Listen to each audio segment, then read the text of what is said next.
And if you can understand the feeling of when you feel the electricity of the hair rising on your arms, and you can feel the little charge going through your body, you know, when something beautiful happens. And that's how I felt. And sometimes, you know, your words can never express how the heart feels sometimes. And the only way that your body can express what the heart is really feeling is for the eyes to cry. And at that time I just began to cry, thinking about what was going on there, and thinking about the great blessing that Allah had given me with this thing called Islam. Well, I had been giving you a little information on about how I accepted Islam and what some of the things that took me to that. And I have met so many people whose stories are so much like mine, that they were going through hardships in their lives, or that they were just searching. You know, they felt like they were filling their lives full of things, but none of those things that they were trying to fill their lives with could capture what Islam captures within the individual.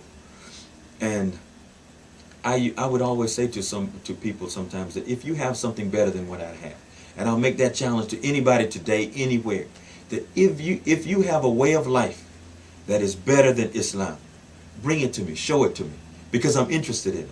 Because I haven't, up until this moment, to this day, anywhere, found anything as complete as Islam is. And until I found Islam, or Islam found me, because I thought I was going in one direction, but I was actually being moved into another direction. That's why I say it found me. And at that point I kind of opened my eyes and said, oh, here it is. You know, when it has been standing there the whole time, from the time I was in the 11th or 12th grade in high school to when I accepted Islam when I was 31 years old. You know, there is what 13 or 14 years time span in between that time where Islam kept coming to my path, but I kept turning it down. And I didn't realize it until you don't realize it until you talk about your journey to Islam. Till you look back at your life, and you look back on the road, and you see that there's so many things that happened to you that was trying to guide you to Islam that you were paying no attention to. And I can give you another example of that. I was in England when all of these things were happening to me, and at the time, of course, I wasn't a Muslim, and I had been sitting at a pub, and I was in that pub drinking a beer, and someone walked up to me and sat in a chair next to me. I don't remember his name. I don't remember anything about this person, but he said to me, "You are not far from where you want to be." I don't remember anything except for him saying that to me. And like I said, at the time I was sitting there drinking a beer, contemplating what am I going to do in my life. And he said, "You're not far from where you want to be." And the next thing I know, I got the assignment to go to New Mexico. And at that place, New Mexico, Islam was there waiting for me. So you never know what is going to happen to you in your life. And you never know when the guidance of God is going to come to you, and that guidance is going to be staring you in the face. But be sure that it's going to come to you more than once. I had a friend of mine it was in Korea, and it's a female, and they were a minister in the church. And they felt like they had that hole in their heart also. And they said to me, you know, I'm a minister in a church, and I had met this person, and we got along real well, and I told them that I was a Muslim. And when I told them I was a Muslim, their face became dark, because they just couldn't understand a Muslim being the type of person that I was, I guess, that they saw me as. And I said to them, I said, you know, Islam is not as strange as you think it is.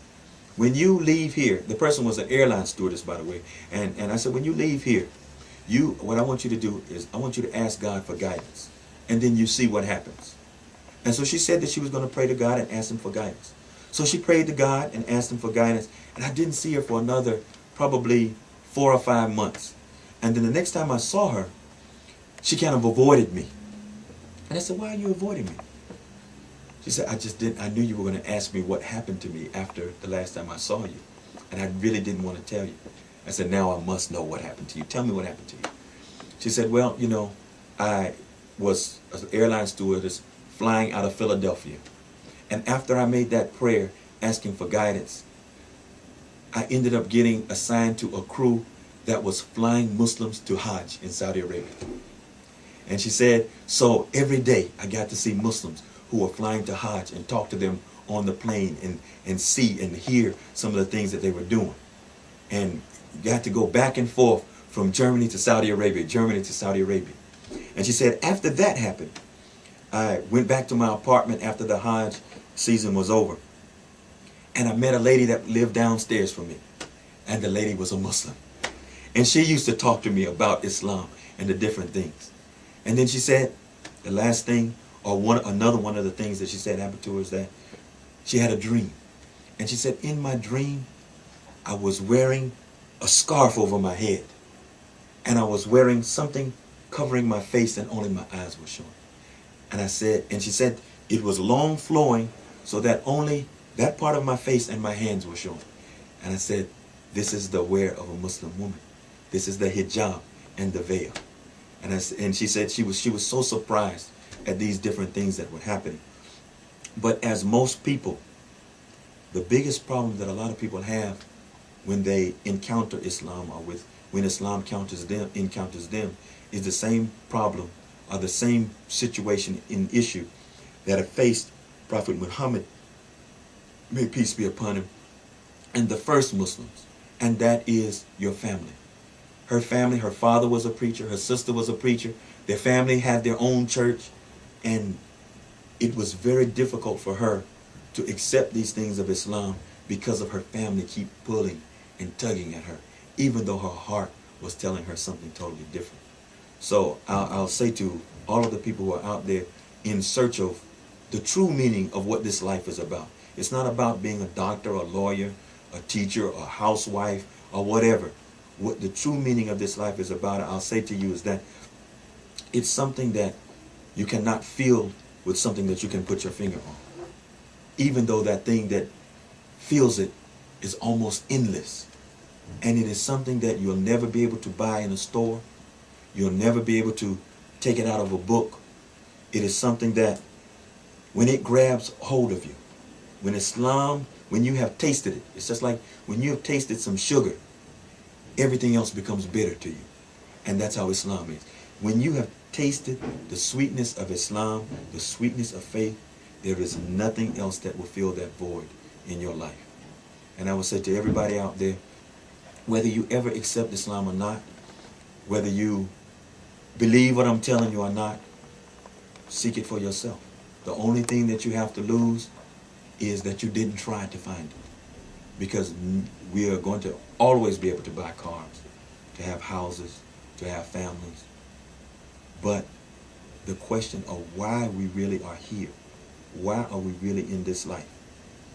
Why are we really the type of people that we are? And to try to find an understanding to that thing is something that you will never be able to find or read in a book. It is only fulfilled by something that lies within yourself and within your spirit. I thank you for listening to my story. I hope that it inspires someone in some way. And I pray that Allah will forgive me for anything that I've said or that I've done that is incorrect. Thank you.